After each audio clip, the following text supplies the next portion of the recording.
The Transport and Industrial Workers Union hit the streets to protest what it describes as the stalling of salary negotiations and also the firing of its PTSC branch president at the San Fernando depot. TRWU marched from the Union Hall in Laventil to City Gate in Port of Spain earlier today, and Alyssa Boucher was there.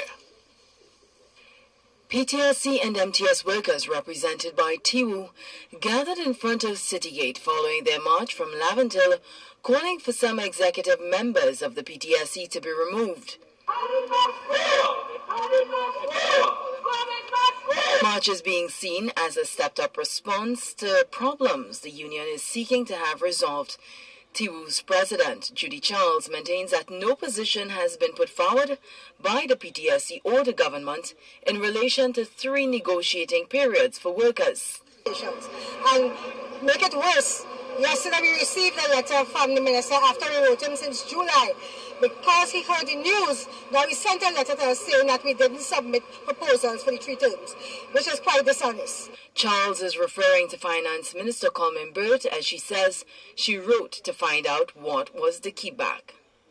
Are you sure that the proposals would have reached the minister? Yes, I'm sure, because we have had meetings at the ministry before. Right? The 23rd is at the ministry. It probably might not have reached the minister because it's still at the ministry stage. The other two terms is at the ministry because the matter was broken down. So the minister must hear it. Charles is uncertain about the dynamics between the government and the respective companies, PTSC and MTS, which are resulting in the stalling of negotiations.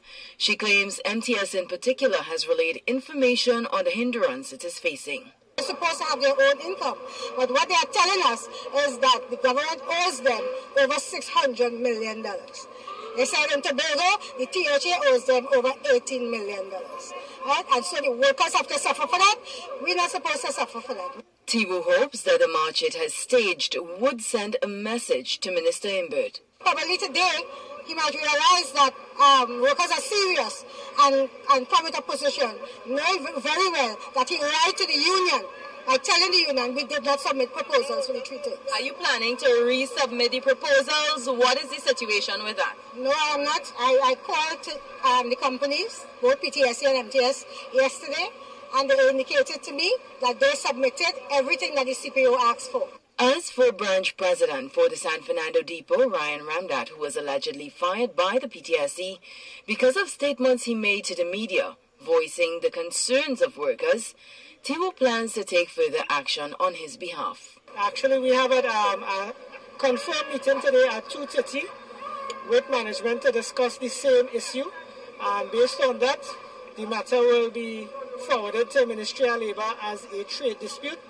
And if there is no resolve there, it goes further, the matter will go further up until the industrial court. The process will take a while, so we out of a job until that is completed. It's a worry for Ramdat, who has a family to care for, including an autistic child.